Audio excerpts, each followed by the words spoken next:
Thanks for listening to Creative Control. While I have you here, please consider supporting Youth Empowerment and Support Services, otherwise known as YES. Based in Edmonton, Alberta, YES provides immediate and low-barrier overnight and day shelter, temporary supportive housing, and individualized wraparound supports for young people aged 15 to 24. They work collaboratively within a network of care focused on the prevention of youth homelessness by providing youth with the necessary supports to stabilize their housing, improve their well-being, build life skills, connect with community, and avoid re-entry into homelessness. Learn more about how to donate or otherwise support YES by visiting yess.org. Creative control, creative control. Comedy, art, and sometimes rock and roll. Let's do a public opinion poll. Raise your hand if you love creative control. 'Cause when Vish is unleashed, well, Oh, sorry, I didn't see you there. I was just working on a tribute song to my favorite podcast, Creative Control, with Vish Khanna. My name is Matthias, and I play in a band called The Burning Hell, but more importantly, I support Creative Control on Patreon, and I think you should too. Quality long-form arts journalism is like a magical talking unicorn. It definitely exists, but it can be really hard to find. Fortunately for us, Vish makes it easy with hundreds of funny, thought-provoking, well-researched and engaging interviews with artists from all over the world. Your flexible monthly donation on Patreon will get you plenty of special exclusive treats and help Vish keep his podcast well-fed and cared for properly, the way a magical unicorn deserves. To make your flexible monthly donation to Creative Control, please visit patreon.com/Creative Control today. 1, 2, 3, 4. I count mountains. 1, 2, 3. Counter, you're a cool thing. Count mountains. 1, 2, 3, 4. I count mountains. 1, 2, 3. Counter, you're a cool thing. Count mountains. Rachel Brown and Nate Amos are acclaimed and gifted musicians who currently call Brooklyn, New York, home. Brown is originally from Chicago, where they dabbled in comedy and music before moving to New York. Amos is originally from Vermont and was partners with Brown for a period, but now, as friends, they collaborate as the wonderful musical duo Water From Your Eyes. Formed in 2016, Water From Your Eyes broke through with their 2021 album Structure, but garnered even more attention for their emotive and kaleidoscopic record Everyone's Crushed, which was released by Matador Records on May 26, 2023. On November 13th of that same year, a remix record was released called Crushed by Everyone, and sometime shortly after that, Rachel, Nate, and I connected for a good talk about things like life in Brooklyn and living near grade schools, comparing Chicago and New York and the importance of local arts and music communities, bluegrass, the Beatles, and Ween, the stand-up to singing pipeline, what punk means to different people, theatricality and not overthinking things, painting and music, touring in 2024, CanCon, other future plans, and much more. A part of the Entertainment One network with the support of listeners just like you who follow and subscribe to this donor-driven podcast and spread the word about it, and make flexible monthly donations at patreon.com/Creative Control. That is the best way to support me making a living doing work like this. So if you can, head over to our Patreon today and support the show. Today there are some nice gifts and perks to doing so. Learn more at patreon.com/Creative Control. Thank you very much. With additional support from Blackbird Music, a wonderful record store with locations in Edmonton and Calgary, Alberta, and a website, blackbird.ca, where you can go and type in things you're looking for. And if they've got them, they'll ship them right to your house. Say you want a copy of this new Water From Your Eyes album, Everyone's Crushed. Well, you just go to the blackbird.ca, type it in, see if they got it, and if they don't have it, they'll get it for you and they'll ship it right to your house. It's just that simple. Support independent music stores like Blackbird Music today if you can. Plus, in-kind support from Pizza Trocadero. The Bookshelf and Planet Bean Coffee in Guelph, Ontario, and Granddad's Donuts in Hamilton, Ontario. This is episode 831 of Creative Control, featuring Rachel and Nate from Water From Your Eyes, with your host, me, Vish Khanna.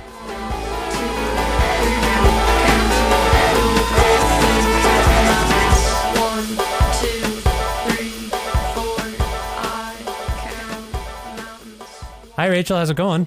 I'm good. How are you? I'm well, thank you. Where in the world are you? I'm in Bed-Stuy right now in New York. Ah, nice. How are things going there? Good. Seems like it's recess outside. It's nice out. Sunny. Blue skies. I presume you live near a school. Is it recess for an office building, or? That'd be a lot funnier if there's like a bunch of grown adults in suits playing soccer. No, I live across the street from a school. Oh, nice. I think that can be, sometimes I walk by, my kids go to schools, and I look at the houses nearby, and I'm like, I wonder if this is both, inspiring and also kind of hell on earth. Because I couldn't do this show if I lived right by a school. It'd be chaos. There'd be noise all the time. Is it inspiring, or are you ever like, keep it down out there, will you? Sometimes it is really nice to wake up to the sound of children laughing, but other times it makes me feel really bad that I'm waking up at lunchtime. I see. Sleep schedules. Does it ever wake you up before lunchtime? No, it seems like they're in class. It's in the morning. Oh, okay. All right, good. Yeah. Yeah. So they kind of only ever come outside at lunchtime, and if I'm still in my bed, it's either like really nice that I'm like, oh, like kids are out having like beautiful growing lives. They're just having fun. I remember that, and sometimes I'm like, wow, I'm really in my 20s and it's 1 p.m. and I'm not doing anything today. You're so close in some ways in your 20s. You're a young adult. You're so close to, I don't know how old these kids are, but you're relatively close to their age. I mean, more than I am. Does anything they say or do outside your window, does it inspire you to write? Yeah. I feel like, again, when I'm in like a better mood and I think about how beautiful it is to be a child and not how disappointing it is to be an adult without a proper routine, on those days, yeah, I feel like when I've journaled a few times in the morning or afternoon, it's been like, wow, like life is really so beautiful, like things can change what feels like so quickly, but I guess in reality it's actually pretty slow, because I guess I'm probably at least 15 years older than these children. Yeah. I'm not saying they're contemporary, but you're close. You're closer. It feels like I'm a lot closer than I think in like reality I am. Like there's been a couple times, because there's also like a basketball court that they're playing on, and I sometimes I play basketball, and a couple times these like 12-year-olds have challenged me to play them one-on-one, and I think like that's probably about the same skill level, because I stopped playing basketball when I was maybe 14. But then, after we finish the game, it feels actually like I am a lot older and I should not be playing 12-year-olds in basketball. Yeah, I play with a 12-year-old all the time, my son, and have been for many years before he was 12, and he's gotten good. I'm not that. I just try to play with him, and he's playing organized ball now, and I'm not trying to brag, but he's the best player on the team, and I think it has something to do with playing with an older. What I'm saying is, you might be more instructive to them than you realize. It might be helping them. Yeah, I think the last time I played, it only happened twice. The first time I didn't try that hard because I thought that'd be really embarrassing to try really hard and then beat a kid. But then this kid talked so much smack. Yeah, they do that. Actually, after when he won, I was like, I feel terrible. So, like, the next summer, this other kid challenged me to play, and I was like, yeah, you know what? And I'm gonna bring it, because this kid can't And so I beat him, but also during the game, he kept missing and being like, man, that's so gay. And I was like, hey, actually being gay is cool, and you shouldn't say that, like, when you miss. Like, you should choose a different word. And he was like, yeah, okay, that's a really good point. And I was like, all right, great, we are making progress. Good for you. Yeah, you're building character by teaching them that life is not always going to work out for them by losing that basketball, but you're also teaching them how to be a better person. That's great. See?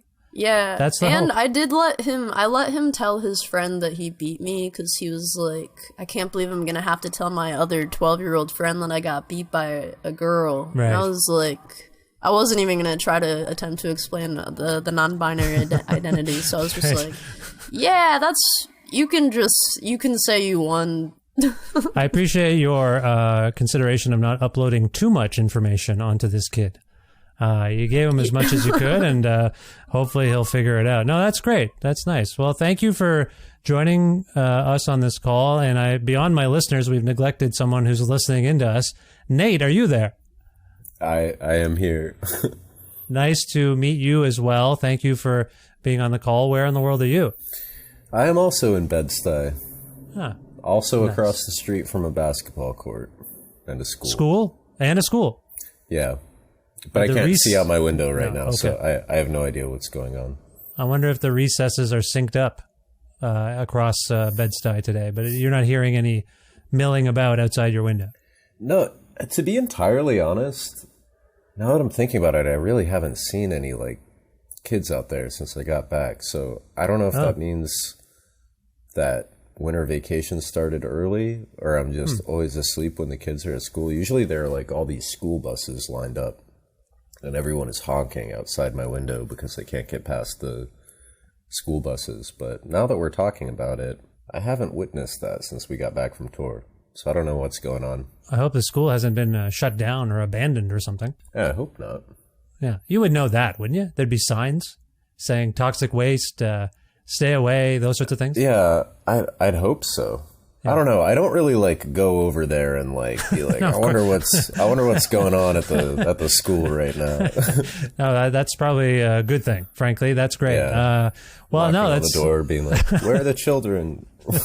I neglected to ask Rachel this question. How long have you been in Bed-Stuy and in New York, Nate? A little more than 6 years now. Huh. And where are you from originally? Home base is Vermont. I kind of moved around a lot as a kid. Oh, okay. But Vermont is like where my family is and stuff. And what brought you to Brooklyn? Rachel and needing to get out of Chicago. Right. That's where you met? Yeah, we met in Chicago. Okay, cool. So Rachel, same trajectory, around 6 years in New York? No, I've been here for 8 years. Oh. I moved here for school, for college. And then, yeah, Nate moved 2 years after me. I see. Okay. And you live... Yeah, You go ahead, sorry. I was going to say, I moved from Chicago, because that's where I'm from, and that's where we met. Nice. Do you miss Chicago? Yeah. I mean, I love Chicago. I think it's really a wonderful city. My parents are still there, so I miss them, and a lot of my friends have moved back there and still live there. So I miss it, but I also don't think I would want to move back, at least yet. I still really like living in. It actually took me 4 years to stop trashing New York. I used to be like, Chicago's the greatest city in the world.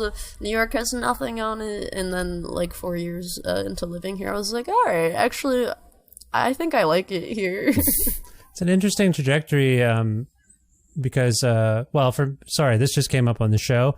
I had Fred Armisen and Steve Albini on together recently, and Armisen talked about how in the late 80s, he's from New York originally, and he and his band were having, it's expensive to live in New York, and they were just, one of them went to school in Chicago, so they moved to Chicago, and that's where he felt like they could thrive a bit more.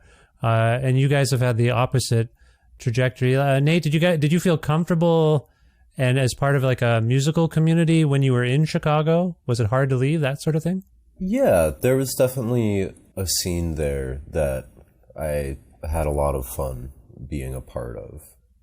But it never felt like living in Chicago was the goal. I went out there initially for school, and I kind of the whole time I was thinking about where I would live next. So I liked being there a lot, but I always intended on leaving at a certain point. Yeah. Okay. And you're liking it in New York? Yeah, I love New York, and beyond like being like I would love to have like a little house somewhere. Like I don't really I'm not constantly thinking about, how do I leave New York? It's kind of the first place I've lived where I felt comfortable in like a long-term sense. Yeah. Okay. Rachel, you grew up in Chicago? Is that what you were getting at? Oh, yeah, I grew up there. So you would have sort of observed different music communities. It's a transient place, like a lot of sort of college, university towns. Young people come in, they do a bunch of stuff. It kind of alters the landscape, ideally, in some ways for the better, because all the businesses and people have to be like, these young people always want something new. I got to keep up with all the young people, so we better install a Wi-Fi machine or whatever they have to do. And then they move on, and then there's a new influx of young people. So I personally think, sorry, I'm just giving you a slight rant and theory, but I think university and college towns have to adapt to an influx of young people and transients in some ways. And I don't know why I went on this tangent, other than to suggest I think that can also impact the arts and culture communities in those places. Being from Chicago and probably having an entry point into different music communities and different arts scenes, were there any particular things about or eras of Chicago that were meaningful for you and inform what you're doing now? I don't know. I didn't really grow up around any arts communities per se. Actually, a lot of the people that I grew up with, their families are from Chicago. And I feel like it's either like you're from Chicago or your parents are from like another Midwestern state and like wanted to live in the biggest city close enough to like their families. So for me, it didn't really feel like a place that people left. I mean, even like now, like almost all my best friends from high school still live there. And like, a lot of my friends from grade schools, like their families have been there for like ever. I mean, even my grandma's from Chicago. So people stay. Generally, people, you're saying, they tend to stay. I feel like Chicago is a place where people stay. There's not really... I mean, if you're thinking about like moving out of Chicago, it's like you could move to New York or I guess LA, but that's kind of like a completely different place. And so like there's not a bigger place to move to. Like for me, Chicago like wasn't like a college town. Like I grew up in a neighborhood that now is really different. So it feels like it's getting, like how every city is, where it's getting, gentrified and people are being forced out of the communities they've been living in. But yeah, for me, it doesn't feel like a transient place. Like I feel like I'm actually one of the few, me and my brother both left, but I feel like a lot of the people we grew up with and our friends are all still there. Okay. And don't plan on moving. That's fair. I think what I was hoping to get to, and sorry for taking us down a irrefutable road. You're like, that hasn't been my situation. What I really wanted to get to, I suppose, is like what inspired you as a young Chicagoan. And Nate, I'll ask you the same question about your time in Vermont. I want to kind of get at that origin story stuff in terms of what maybe opened your eyes to music and arts and culture when you were younger and not schooling kids on the basketball court. I mean, like really young. So I want to get to that in a moment. What I've neglected to say is congratulations on your new record. You've had a lot of success this year, and I know it must be heady, but I want to talk about this record. And I think where it seems to distinguish itself from your back catalog, I mean, it's telling to me that your new album starts with a song that's titled after your previous record, from what I can tell. Like there's some continuity stuff going on that you're aware of, but also I think it's different. So I want to get into all these things. But back to what I was getting at first there, the origin story stuff. And Nate, I'm going to go to you. Do you have any sort of sense recall of what got you into music as a very young child, a person just discovering the world of music?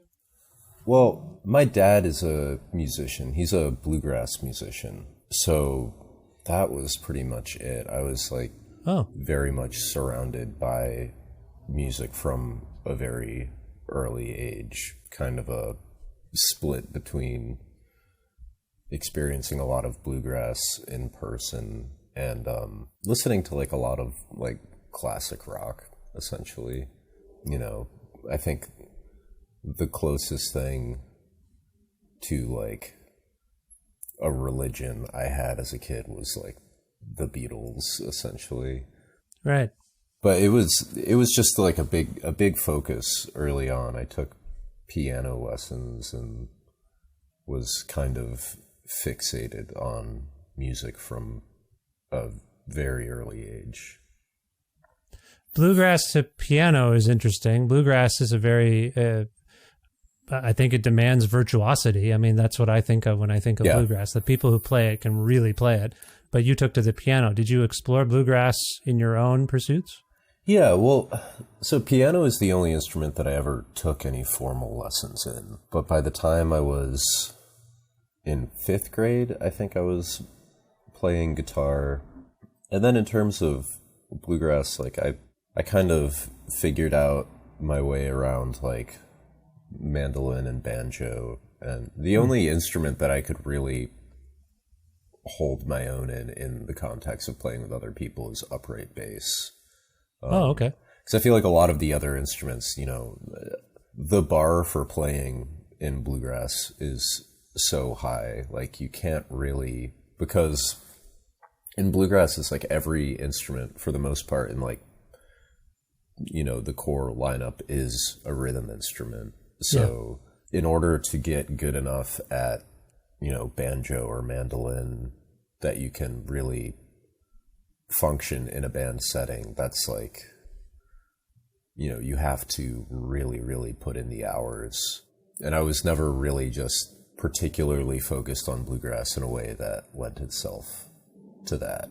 Upright bass was more kind of, you know, that was a simpler thing to get down and had a lot more overlap with the kinds of music that I was more interested in. Or for whatever reason, that came very easily to me. Kind of like, you know, playing drums and stuff. Is if you have like a basic understanding of it and a good sense of rhythm, you can play upright bass in a bluegrass setting.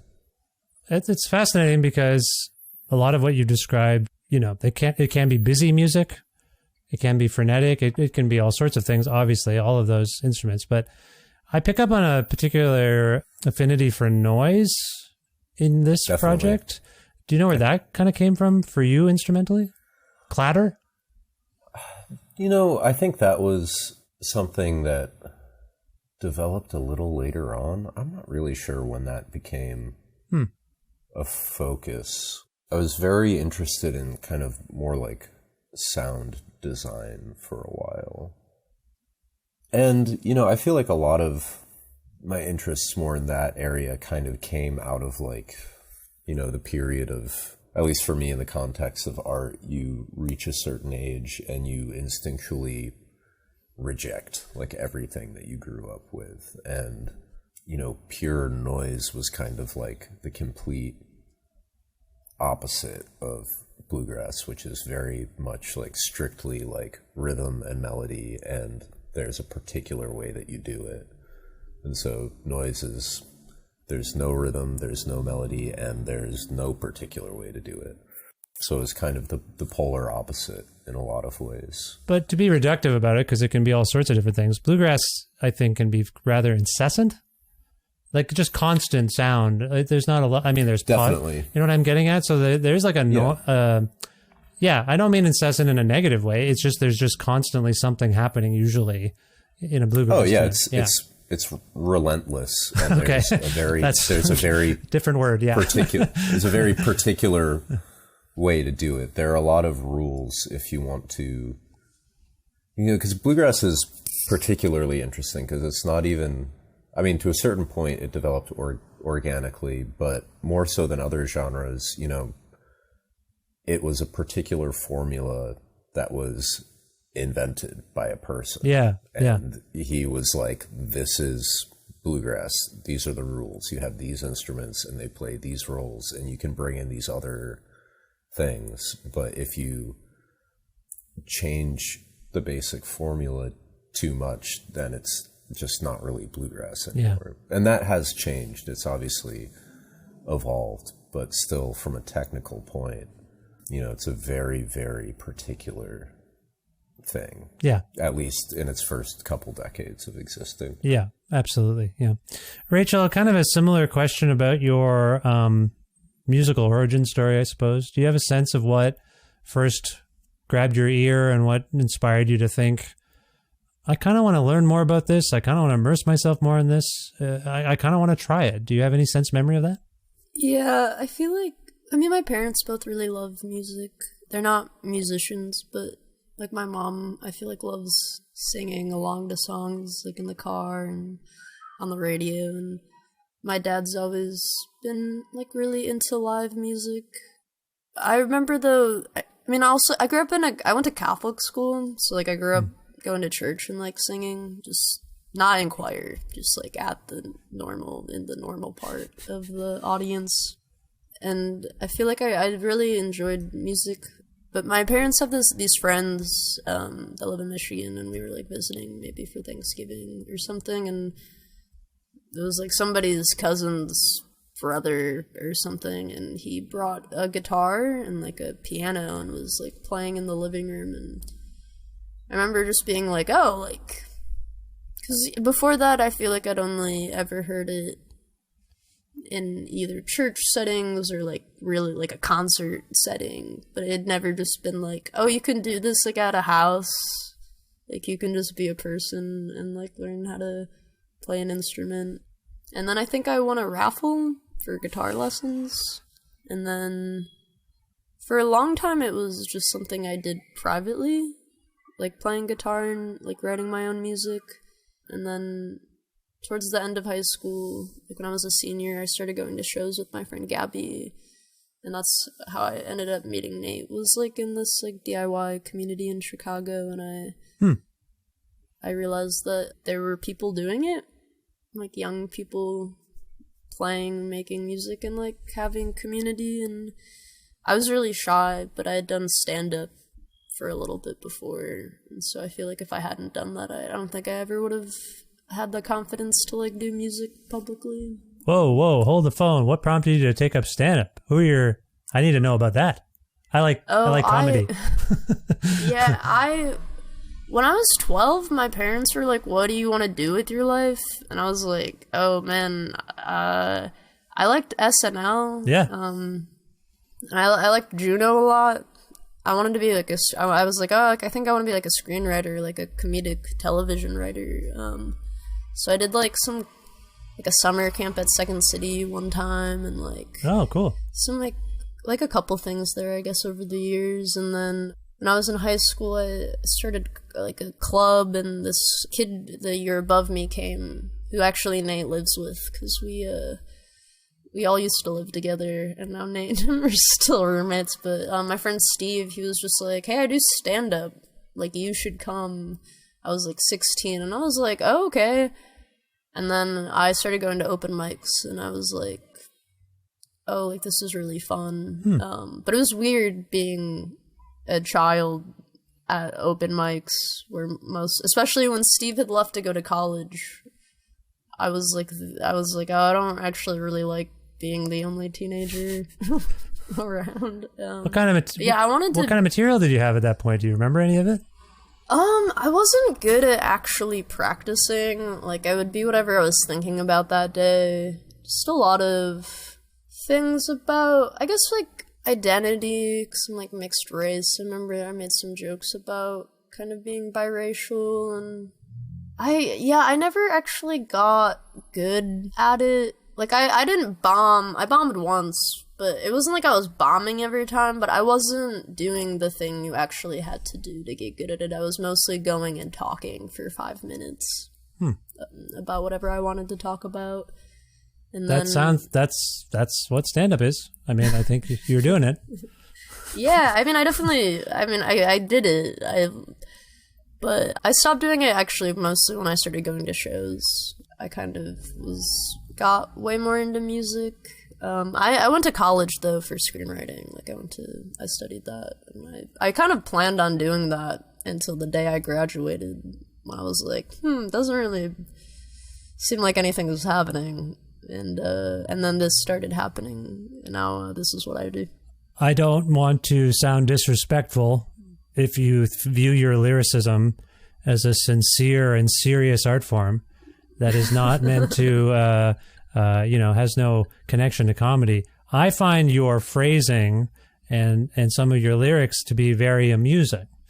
And as you've mentioned, Saturday Night Live, helmed by Canadian Lorne Michaels, and Juno, starring Canadian Elliot Page. And in a song on your new album, you interpolate Cinnamon Girl by Neil Young and Crazy Horse. Are you obsessed with Canada? Do you think that Canada has a huge role in your life somehow?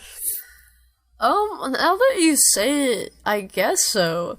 I never really... I'm obsessed with the idea that Canada and the US aren't the same place. Right. You've been to Canada how many times, would you say? This year we went like 4 times. This year alone? Canada, okay. Yeah, this is our Canada year.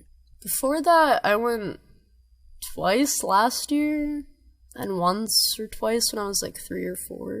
Okay. But I don't remember. Okay. I appreciate this, and I'm sorry to throw a Canadian curveball at you. I'm picking up on something. Nate, I want you to be just a division of labor. I think people view the band as Nate, you do a lot of the noise and sound, and Rachel does some of the singing and the lyrics. Is that right? Is that correct? Yeah. Okay. Pretty much, yeah. So what is I just want to ask about your perspectives on each other a little bit. Nate, do you think Rachel's funny? What do you think about her approach to lyric writing? Because I see in the credits you work on things together. Yeah. Both the arrangements, the vocal melodies, these sorts of things. Is it important for something that you bring to the table for each other to amuse you as much as it does anything else? Is that significant? Definitely. Well, I think that's what keeps us focused. If it's not something that engages us, I feel like it never ends up really getting finished. And, comedy is just part of the emotional spectrum. And I think something that has become a focus for us within music is allowing the entire bandwidth of human emotion as we experience it to be expressed, and the lighter aspects make the darker aspects pop, and vice versa.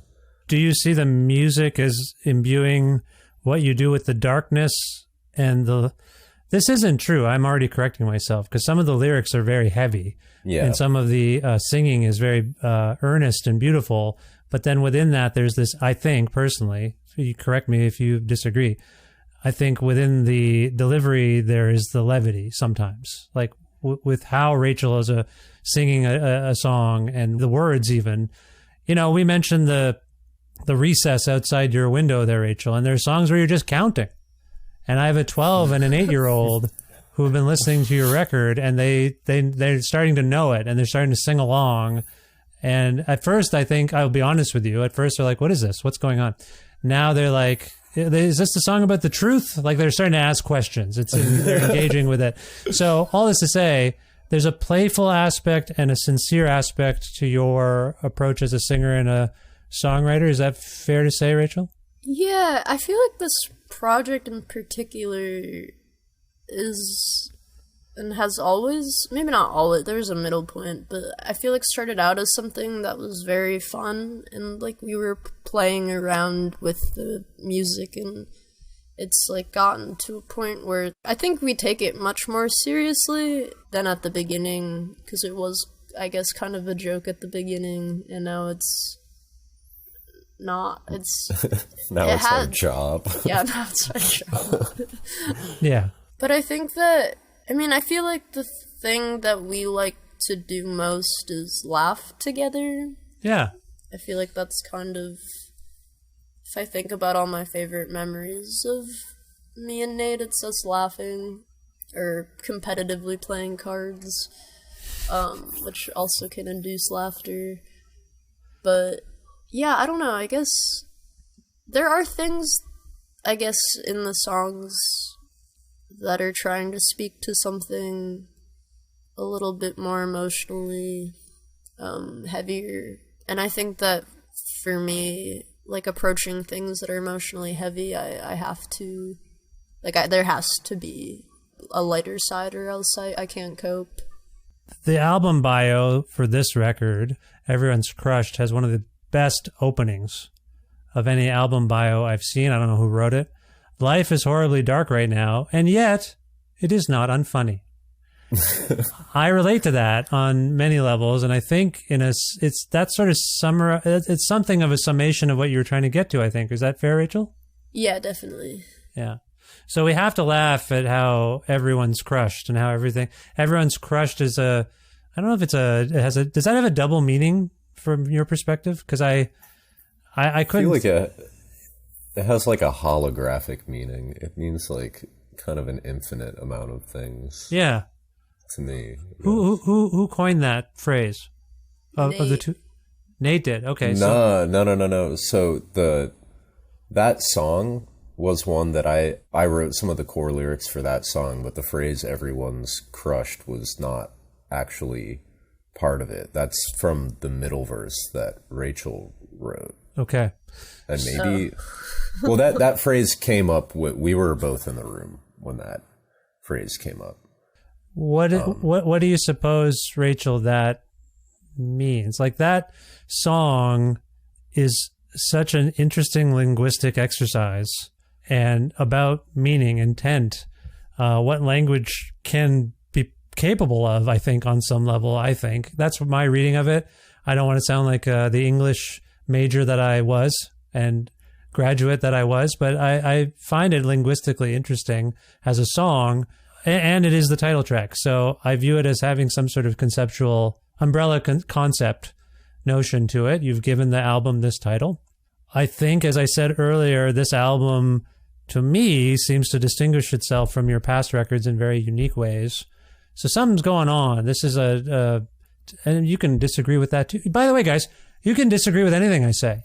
I don't mean to keep saying that. Anything I say, if it's wrong, you don't like it, just holler. I'm just saying. I think there's a lot going on with it, and it has that sense of humor as well in the title track and throughout this record. Rachel, can you talk about this sentiment of everyone's crushed? And then I hope as we go, we can talk about what this album kind of means in the trajectory of what you two have been working on. But let's start with the actual conceptual idea first. Can you speak to that, Rachel?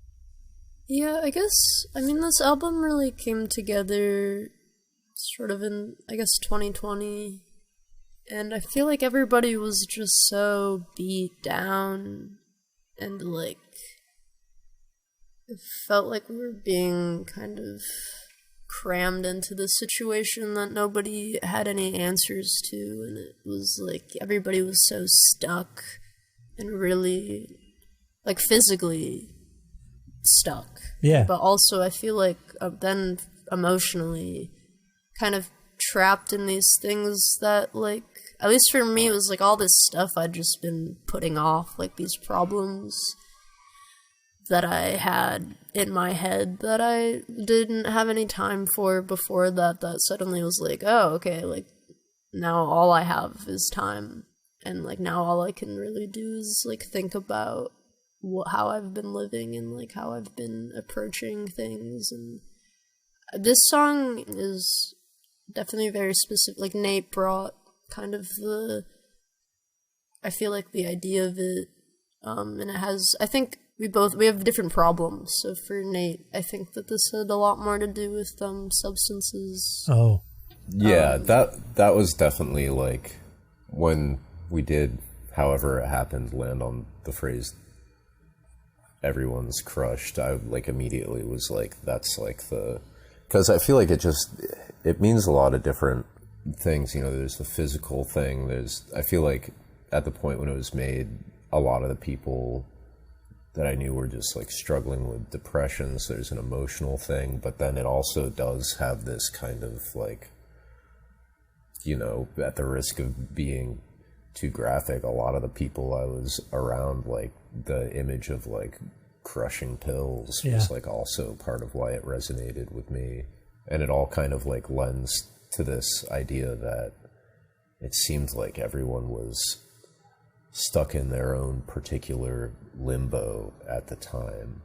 And it just immediately, because it was funny, because that song originally, when I brought the demo to Rachel, and it just had the verse that it starts it and the verse that ends it was all I had, and it was just kind of this repeated, almost like mantra type thing. Like, yeah, it has it was like kind of a meditative quality almost.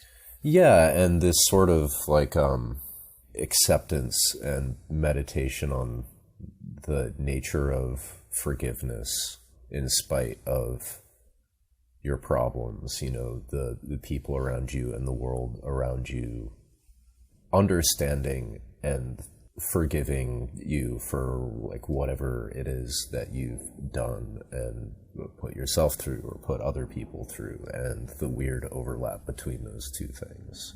Yeah. For me, that song is like, personally, like a lot of the album, you know, I would just kind of have these like lyrical prompts that I would give to Rachel, and then they would turn it into like its own thing. But that song for me, just because of the moment that it was made, that's like the song that I relate to the most on the album on like a personal level. Yeah. We've been talking about the balance of humor and darkness, and I don't know how to characterize your band in terms of any kind of, you know, conventional genre signifier. But the one thing I'll say is, given what I know about music and the music I've heard, this record seems to, again, I don't mean to be lazy, but some of the elements we've just been discussing also fall in line with what we call post-punk. Certainly late 70s, early 80s onset of new wave, but also that kind of heavy humor, like heavy and funny at the same time. We've talked about a few other kinds of musical influences. I'm going to go to Nate on this first, though. Is post-punk, if you will, and by post-punk, I'm like Gang of Four, like the guitar kind of, I hate using these phrases because they're all kind of rote by now, but like, you know, it's just like a slashy guitar, and it comes in and out, and it's sort of unsettling when it comes in tonally and whatnot. Is post-punk, if you will, an influence on you? I mean, I feel like a lot of the music that I played in the past was influenced by that. It's definitely like baked into it, but that's never been a focus for me so much. In terms of the kind of like angular cutting guitar, for me, it kind of relates more to like, honestly, like the Beatles, like the really like harsh guitar parts that pop up in that kind of like Taxman. You a big Taxman fan? You like the song Taxman? That's the kind of guitar too, like man, like that kind of okay. Yeah, exactly. That like really like, it's like sometimes very contained but aggressive, and then sometimes just like explodes, and it's just so like out of control. I feel like I've just touched upon something. I feel like the root to all things Water From Your Eyes might be the song Taxman from the 1966 album Revolver. There's a lot. Revolver played big into this album. I mean, Barley and Buy My Product both started as experiments based on Barley in particular. Like the whole idea was to make like a from like an instrumental point to make like a Tomorrow Never Knows type thing with a static beat, a single root note, and then all these different things that kind of like float around on top that all change the emotional implication of what's happening a little bit, and to bring them in different layers. Right. And then every time there's a different combination of things, it means something else. And then if you take one thing away, then it changes entirely. Very interesting. Yeah, this gives me some insight into the kind of psychedelic, kaleidoscopic nature of this album in particular. Yeah. Huh. I'm a big Beatles fan. I don't know if my listeners are familiar with this band from Liverpool, but they're very good, and they did a lot of cool stuff. They're no longer together, but I like them very much. And I'm sorry, you were going to say something else there, Nate. Oh, obviously there's like everything you do is inevitably affected by the totality of the things you've consumed in your life. But for me, sonically, like particularly like that era of the Beatles, like Revolver was a huge influence. But then in terms of the kind of balance between comedy and tragedy, I think for me the primary influence was Ween. Yeah, there you go. Right. They're like one of my favorite bands ever, and that's something that they just do so well. And I feel like so much of music shies away from being funny as if it automatically makes something a joke, that I feel like they get kind of a bad rap because they didn't shy away from that. But that's it's all part of drama. It's all equally important. Yeah, no, absolutely. Part of the drama in this band for me is, Rachel, your approach as a vocalist. There's been a slight, I think, for me anyway, something of an interesting explosion of what I would call speak singing of late, and I love it. I mean, it creates this real directness to the listener, like you're hearing a voice, and sometimes your voice can be sort of almost a cappella, and it has been on other records for sure. Can you talk a little bit about any influences you've had in your approach as a singer, dare I say, a presenter in Water From My Eyes, like a host almost? I've never thought about it like that. Yeah, I guess I am kind of like a host. Should get a little tuxedo, one of those sticks to. I don't. You need don't actually like a cane? You need a desk every time. You need a desk, like a talk show set. You go. Yeah. Or a desk. Yeah. I guess it's a different direction. There's so many directions. Got my Late Show with David Letterman mug right here, so I'm a fan of the late night talk shows. So I didn't mean to. I hope I didn't misconstrue what you do, but do you see where I'm kind of coming from? Yeah, I don't really think. I don't know. I don't really think about... I'm not a trained singer. Like, I couldn't do a vocal run to save my life. Like, hold a gun up to me and I'm dead. Like, I don't... And I've never thought of myself as a singer. Like, I made my own music and, like... But for me, it wasn't, like, to exercise my singing voice, but rather to expel my demons of emotions. You know what's funny? As an SNL fan, as a fan of comedy, we're getting into the realm of theatricality. Musicals, maybe. Again, for those who've never heard a note of Water From Your Eyes, they are not a band that does musicals. However, if you think about it, and I'm just putting this out there, again, correct me if I'm wrong, sometimes the pacing of a record and the arrangements on this record, they're close to almost like a musical. You're listening to someone, they're kind of conversing with you, and then all of a sudden, there's a melody. They're singing a song. Is this bad, what I'm saying? Is it insulting? No. I think I would, more so than musicals. I mean, album pacing is something that I've always been, like, very sensitive to and careful with. And more so than musicals, I would say it's almost influenced by, like, books and movies, or I guess just like anything that involves pacing. Like the concept of tension and release is something that is constantly being worked with on like a micro and a macro level. What about concept records? You mentioned a few mediums and platforms or whatever, ways of doing things. No? I mean, to me, like, any good record is a concept record.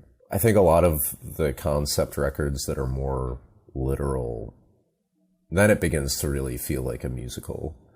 And that's not really my thing. I kind of hate musicals. I like certain songs from certain musicals. I really like Scrooge the musical. That's my favorite musical. I know in America, one of the most popular date night movies, or musicals right now, is Beetlejuice. Anyway, I'm not going to talk about that. There was some fiasco there that happened in your country with that. Maybe you don't know what I'm talking about, and we don't have to talk about it. I have no idea.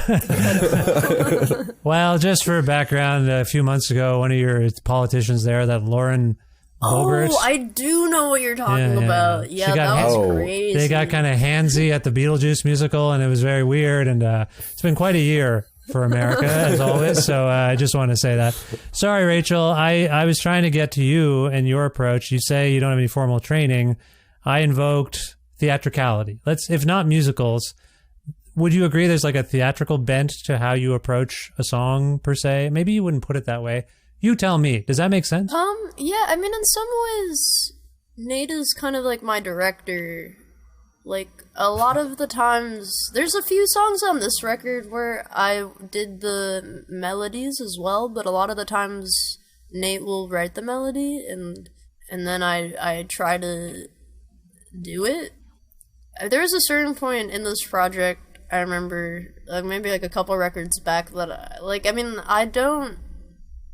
I've never thought of myself really as a musician, and there was like a certain point that I was like, dude, I can't hit this note. And he'd be like, no, you can. It sounds like this. And I'd be like, this? And he'd be like, no, not that, this. But it, to me, would sound the same. Yeah, sure. And, like, even, like, in performance-wise, like, I feel like it is... Not that, like, we're particularly theatrical. Like, I don't think anybody comes to our shows thinking, like, wow, that band is really putting on a performance. I think a lot of people are like, man, these people are wandering around the stage. I invoked post-punk earlier. Do you think of yourselves as punks, Rachel? I think that word is funny. I think when I was 18, I would have loved to have been, like, I really wanted to be a punk. I thought that the idea of kind of rejecting conformity and trying to, like, create out of not nothing, but like out of something just entirely different than what is like being presented to you as normal life, and like trying to create a different world that like people can exist in without judgment and whatnot. But I think I don't know. I think that a lot of the idea of punk has to do with how much leather and jean you wear. Well, but that's the fashion. Yeah, I know where you're coming from here. It can be a loaded term. For me, it's an ethos, and it's a very sincere and serious irreverence, and I feel like that's swimming around in your band. It's what we've been like that line I alluded to earlier from your bio. Like, things are shitty often. We have to try to have hope and optimism. We have to try to find the fun in it and the things, the spirit that brings us together, not just dwell on.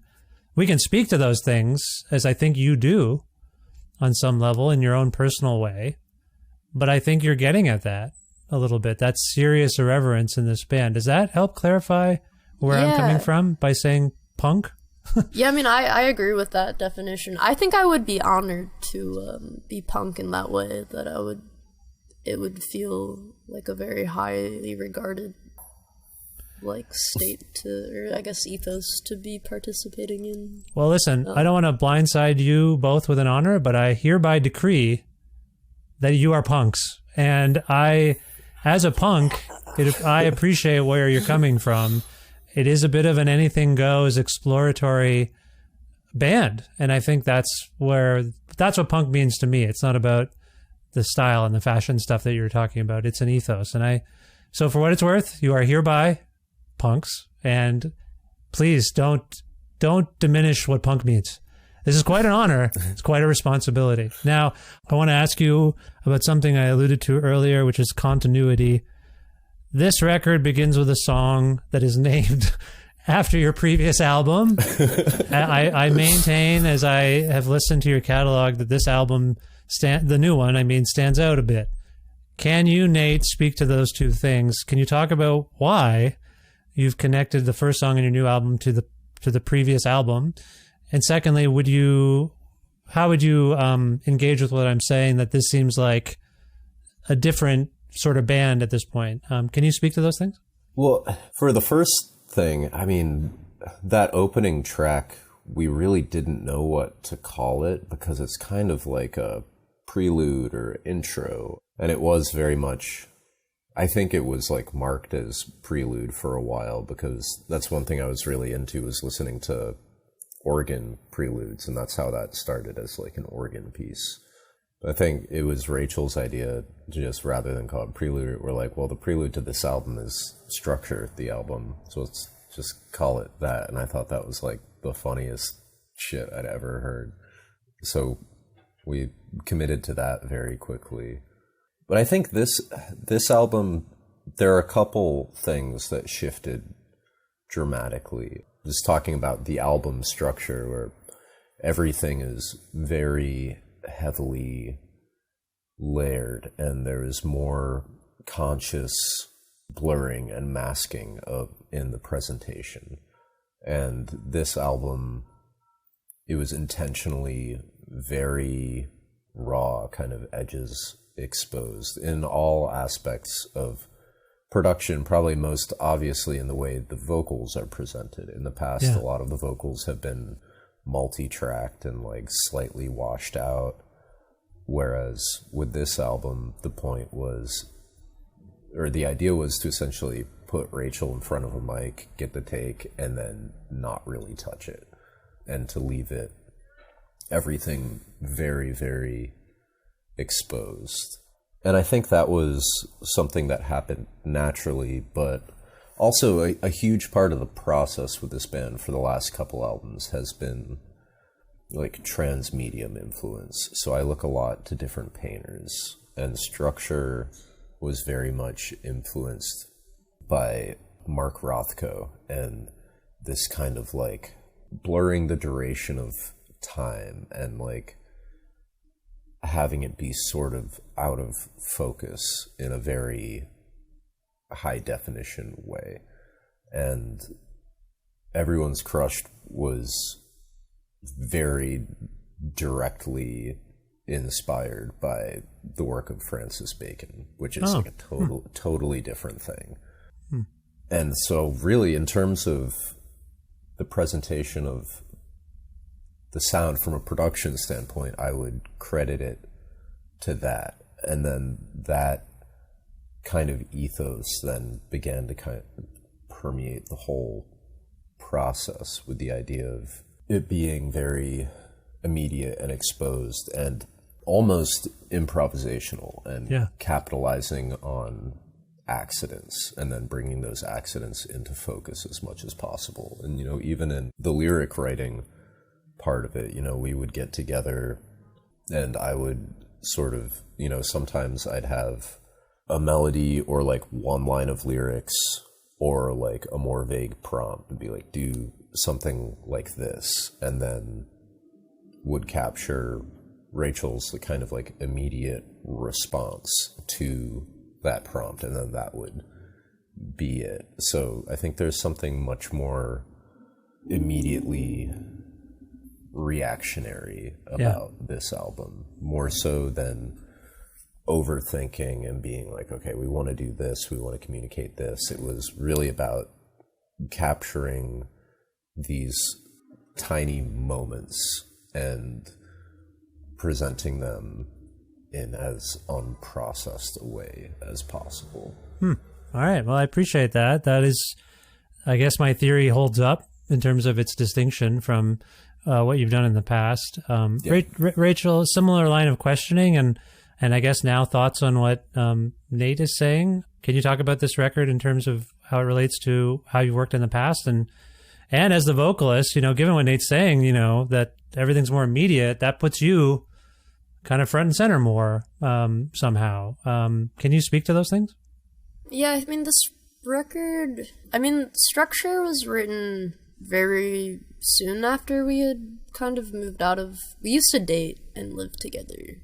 And so structure, a lot of those songs were kind of written while we were breaking up, like the music, and then the lyrics were written sort of a few months after we had moved out. And it was actually the first time that we had really hung out, just the two of us, after everything. And it felt really nice to be able to just hang out again and not have it be weird. And then the record before that was actually, I feel like, the most difficult one to make, because it was kind of just at this height of it was like too many dynamics to be navigating. And then before that, it was like all these records were kind of like just goofy and fun, and like felt kind of like a residual of when we had started it from Chicago, and then it was like a long distance thing. And then this is like the first album that I feel like feels representative of where our band is and like how far we've really come. I feel like it's so different than the first records, but also, like, our relationship is so different. And it definitely feels like the first one that was like really collaborative in like a grown-up way. Mm-hmm. Like, I feel like when we used to collaborate, it was like, he, isn't this funny? And this one was like, oh man, like, I feel awful. Isn't that funny?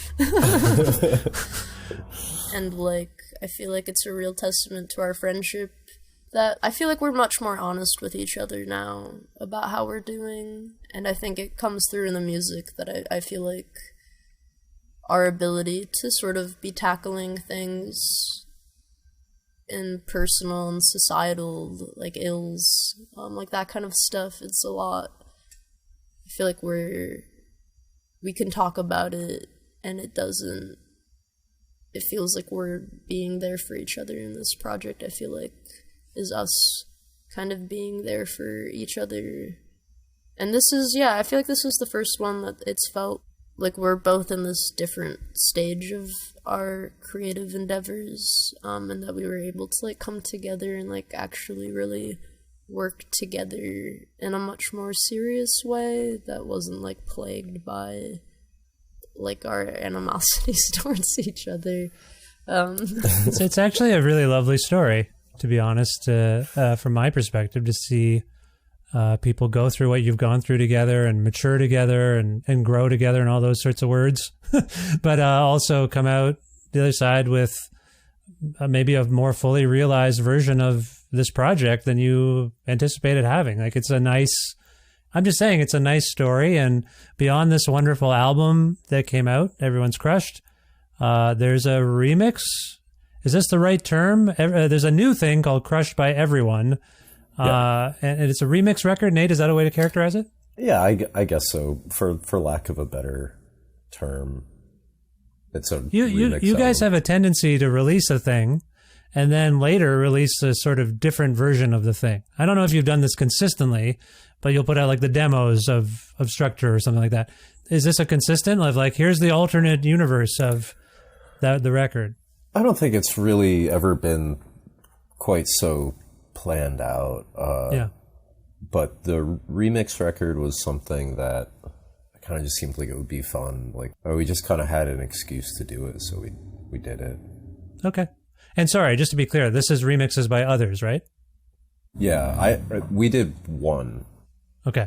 But other than that, it's all other people, friends, and artists that we admire. Rachel, what did you make of the remix record as it started to take shape in terms of how people kind of interpreted where this music you and Nate made together could go? I really love all the remixes. I feel like everybody, I love all those projects, so it was just like fun to hear them do their thing, but it's our songs. I'll be honest though, when Nate originally pitched this, I was like, what are you talking about? I was like, it's a what? Yeah. You were hesitant. I was just like, we're gonna put out an album that's the album we put out, but they're all gonna be remixes by people. And I was just like, is this something people do? And it was like, everybody does it. And I was like, all right. That's fascinating. It is pretty common. It's a bit of a throwback, actually. I don't know how often it happens now, to be honest with you, but it's something that used to happen quite a bit. So I appreciate your cynicism, but it's not that unusual. And it sounds cool. I like the notion of hearing a different take on these great songs. So all this to say, I just want to congratulate you both on all your success, and I want to thank you for joining me for this time.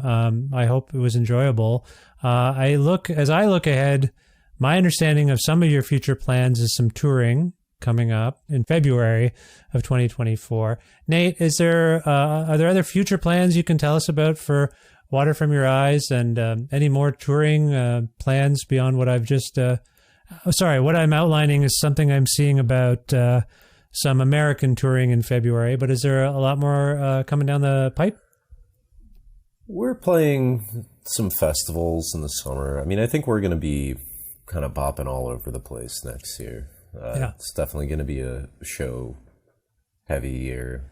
I'd have to look at the calendar to get more. No, yeah, sorry. We can direct people to your websites and stuff, yeah. I suppose, right? Is that the easiest thing to do? Yeah, I guess so. I always forget that we have a website. It's a nice website. It's good. I like your website. I looked at it and I was like, oh, it's very comprehensive. Tour dates, and you're on, Rachel, you guys on social media and stuff? Yeah. We're all over the internet, posting away as one does. So you got that going on, and that's where people can go to learn about these records and tour dates. Nate, are you already, I know you're home for a bit, I think. Are you already working on new material? Yeah, I'm always kind of like I'm waiting for something to lift off. I'm really racking up the false starts with the next album. There have been like upwards of 10 times where I've been like, this is it. And then it's just not. So as of this moment, I have like close to 90 minutes of music that I don't think we're gonna use for anything, and I'm tapping my foot and patiently waiting for something to take hold, which takes a little while sometimes. Yeah. Rachel, are you writing? No, there's some books I want to read, and I have to move out of my apartment by the end of January, and I've lived here for 4 years, so I was laying awake in bed last night wondering, how do you put things in the boxes? How will I do this? It's gotta be, that's daunting. Do you already have a new place? I'm gonna put my stuff into storage, and then I will hopefully someday have a house again. Oh my God. Oh geez. Okay. Wait, where you... It's none of my business. I'm sure you have a plan. We don't have to get into it. I'm sure you have someplace to stay. But I do feel badly for all the 12-year-olds who aren't going to benefit from your basketball and life knowledge. That's too bad. But hopefully you can teach others your ways and make them better people. So that's great. Well, I wish you the best of luck with that, obviously, and both of you the best of luck going forward. If we can go out on a song, I presume we should go out on something from the record proper, unless you want to go out on something from the remix. It's up to you. I'm going to pose this to you. So we either go out on something from Crushed by Everyone or Everyone's Crush. So, sorry, I'm just explaining myself to you and giving you time to think. I'm going to go to Nate on the pick, but Rachel, you have veto power. If you don't like his pick, we can have a short debate. So it's got to be brief, though. I can't go on and on. Nate, if we could go out on one song from either of the recent releases, what would you pick and why? I think I'm going to go with the main album version of True Life, to go back to the Canada thing. And also because I think that was my favorite song to make on the album, because I was just like, Rachel, this needs to be our short skirt, long jacket by Cake. And they really delivered. This for those who don't know, this has you will hear a familiar song swimming around in this song, and it'll plague you for a little bit until you realize what the song is, and it has been alluded to already. Rachel, what do you make of that pick, and do you accept it? I support Nate in whatever he chooses. Okay. Do you want to say anything about the CanCon, Canadian content, I should say, for my American friends? We call it CanCon up here. CanCon. Do you want to say anything about? Well, I was going to go to Rachel on it though. I just in terms of the interpolate. Or Nate, do you have something? Go. You know what? Who am I to say? I'm only the host. You say what you were going to say. The CanCon? Yes. Did I say that right? Yes. The CanCon was the only lyrics that I that I could come up with for this song before Rachel came over. Oh. And I gave them the cake prompt. And then we couldn't even do it because this particular Canadian's lawyers wouldn't let us use the actual lyrics. So we had to later on change the lyrics so that they're about how this particular Canadian wouldn't let us use his lyrics, which honestly almost works better for the concept. Yeah, absolutely. But we still use his lyrics live because, you know. Are we allowed to name the Canadian? Well, we have already. I think it's we have I think already. it's more like it's like a Where's Waldo thing. I kind of want to leave it. I know we've already named it and people will be able to figure it out, but let's leave it. Let's let the listeners figure it out. Sorry, Rachel, did you want to say anything more about True Life before we hear it? I also actually had the best time making this song. I also think this was the song that Nate showed me that I was like, whoa, this one's crazy, man. I love it. All right, well, let's hear it now from everyone's crush, this great 2023 release by Water From Your Eyes. This is True Life. Rachel, Nate, thank you so much for spending time with me today. I hope, like I said, I hope you enjoyed this in some measure and that maybe we speak again soon someday, and best of luck in the future. Thanks again. Thank you. Thank you for having us.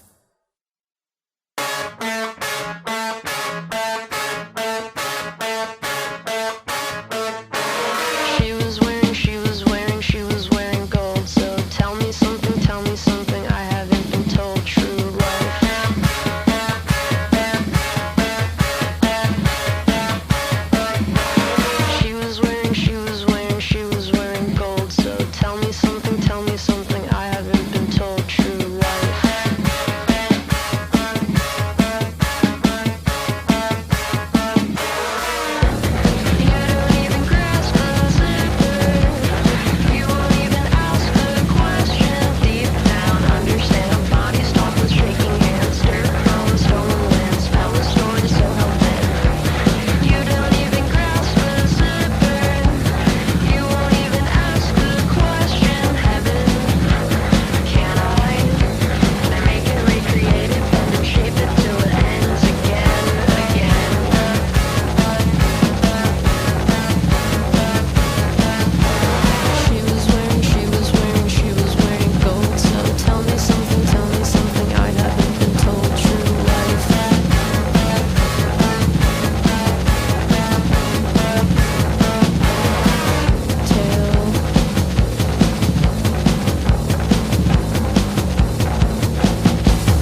It's very nice and fun to encounter Rachel and Nate. Rachel and Nate, thanks for being on this show to talk about Water from Your Eyes and other things. This happens to be the 831st episode of Creative Control, which is part of the Entertainment One podcast network and is available wherever you get your podcasts. If you can't find an episode that you're looking for, if you want to learn more about me and sign up for my monthly newsletter, please visit vishkhanna.com. In the show notes, you'll see a thing that says Follow Vish Online, and there you can learn how to follow me on various social media platforms. I am on Instagram at vishkhanna and on Twitter at vishkhanna, and the show has a Twitter at Vish Creative, but there's other things as well, Blue Sky and Threads or whatever. There's all that stuff. I got to update the show Linktree thing. But anyway, click on that if you want to learn more about how to follow me. You can also click on that or the Patreon hyperlink there to visit patreon.com/creative control to make a flexible monthly donation to sustain this podcast. That's all the money I really make doing this work is from the Patreon. So if you can, please go there and donate. $6 US a month grants you access to exclusive content and other perks. We're doing giveaways and stuff now, prize packs for certain tier levels. So we do draws for prizes and things every month if we can. And it's fun. So if you like the show and you'd like me to keep doing it, and you can give me some money to do it, that would be great. Please, again, visit our Patreon and support the show if you can. Thanks so much. Thanks again also to the fine Alberta record retailer Blackbird Music, which you can learn more about and order records directly from their website there at blackbird.ca.